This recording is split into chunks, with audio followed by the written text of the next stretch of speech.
going much better than it went tonight. I mean, give us an idea how you're feeling after that performance. I feel like saying I told you so. You know, said it was going to happen. It did happen. Pretty sure he went to the hospital. So, boom. Talk about you, like your feeling walking in and getting around. I mean, all those things that he said about you, everything that he was saying. I mean, were there emotions that you had to be wary of, or did you like tap into those emotions? What was this like versus your other fights? Man, let it go. I let it go instantly when he said it. Like I said, I didn't really hear it. I heard it all secondhand from you guys or from other sources, and it was all about the fight, man. It was all about disassembling and disconnecting him from his consciousness, and that's what happened. He came in arrogant. He came in doing it with the same game plan that everybody else came in with, and got the same result. I know, we expect you to get it done on the feet. You actually you got a little takedown defense there, right? I mean, was that were you kind of excited to show that? Who saw the wizard?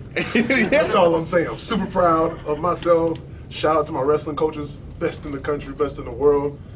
Man, no, I'm making little developments, man. Like I keep telling you, everybody wants to talk about, the cockiness and the things that I say on camera, but everybody forgets the last statement, man. I go back and I'm going to work. I'm going to fix things. I'm going to add skills. This is an everyday occurrence. This is an everyday thing, and I'm not going away. Give us your take on the stoppage. I mean, he was complaining. He didn't move. I mean, I guess could you hear the referee saying adjust? I mean, just walk us through it. Walk us through it. I mean, no, man. Look, he was a good opponent, man. He hit me a couple of times.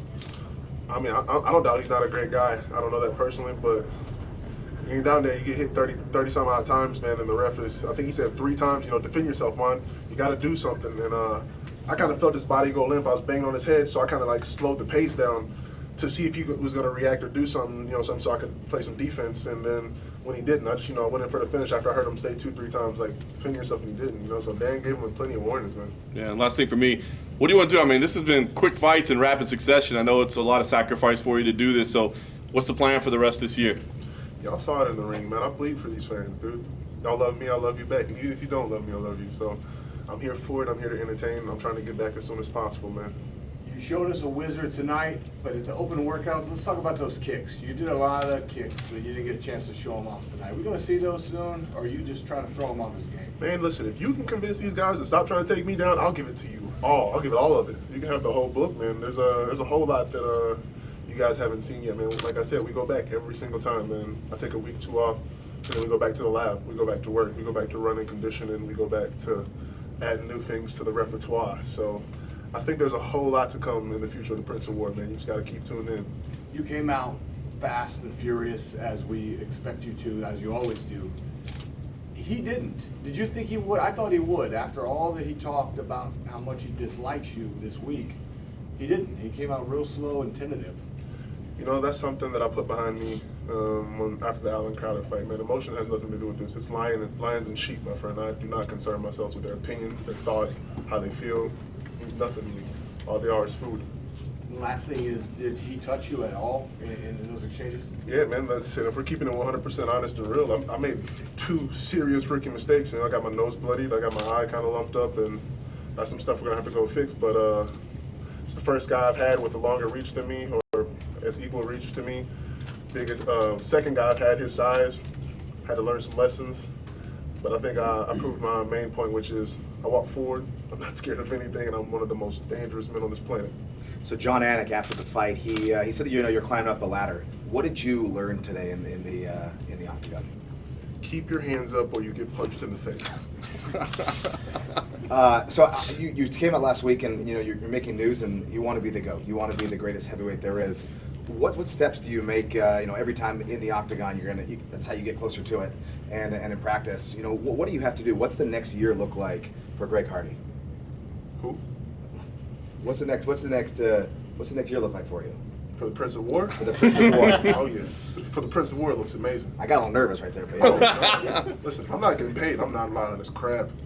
No, man, it looks good. It looks like a whole lot of entertainment, man. There's 2 things that I need to do. I need to keep my promises to you guys, entertainment and a whole lot of pain. And I need to get back into the lab, man. I need to study. I need to become a student of the game even more so. I need to ignore the BS that, of course, these fans are going to talk about fighting this opponent and that opponent, and keep my mindset on the goal, because everybody will get fought. So, what do you want to fight a ranked opponent next? And what's the next step? Anyone out there?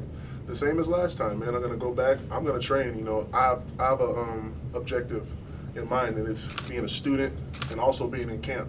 So I don't really have time to think about all that, man. This Juan was the guy I wanted to see. Everybody would say I was ducking opponents.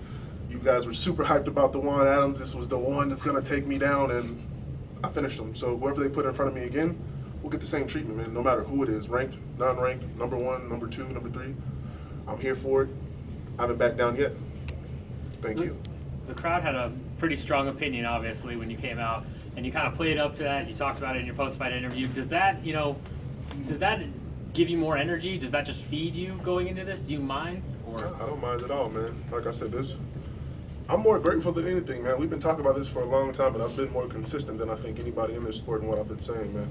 I'm here to bring love and pain, brother, and it's a beautiful thing. I'm not here to buy into the crap talk. I'm here to make the MMA sport. I'm here to make the UFC a decent-looking, professional, beautiful thing, man. There is no longer the greatest show on the gridiron, man. It's in the octagon. And we're professionals now. We conduct ourselves how we're supposed to, you know what I mean? And that's what I want to put forth, and you can't do that hating people and not giving love, man. These guys pay tickets. They paid to be here. They pay my salary, so I love them, man. It's a show, and I'm freaking entertained. And obviously, you said before that you want to, keep going as fast as you possibly can. You obviously didn't take much damage in this fight tonight. When do you want to get back in the octagon? Tomorrow. I was ready to fight upstairs, man. I was shadow boxing, moving around, working on that slip, hands up, you know what I mean? trying to fix problems, looking at film, and like I enjoy this, man. I want to say that I'm having the best time of my life, man. This sport has done a lot for me, as you guys have seen, man, and I'm willing to give it back. And the only way for me to be the greatest heavyweight of all time is to keep this schedule, man. Everybody talks about my age, this, that, and the other. I fight more than I've 6 times in the last, not calendar year, but 6 times in the last 12 months, I believe. There's nothing but time in my future, man. I'm doing it at such a high rate and such a high pace. I just got to maintain, stay focused, and of course, again, entertain. Are you not entertained? Oh. Speaking of the entertainment aspect, I know you were kind of in the middle of celebrating, but did you happen to see how Juan left the cage and he kind of stormed out and turned around and started yelling back towards you? He's yelling at me. I don't know if you caught any of that. That is Yeah. aggressive.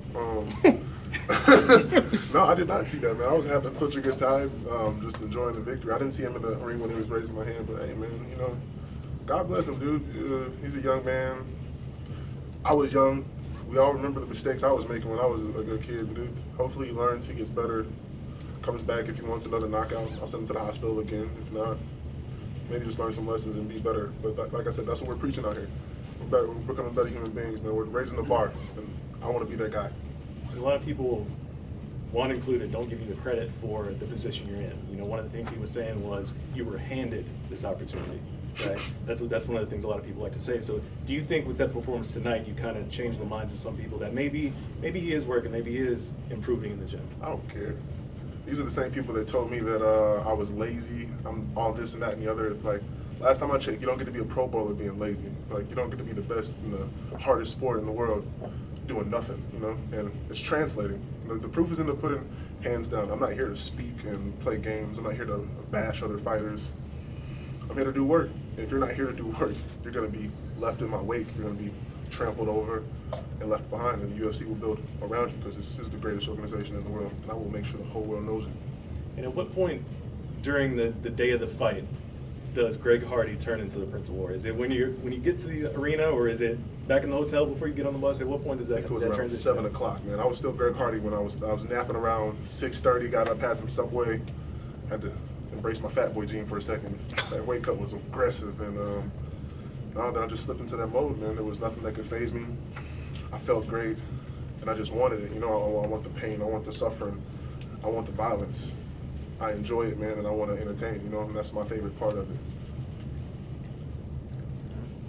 Thanks, Prince. Thank you.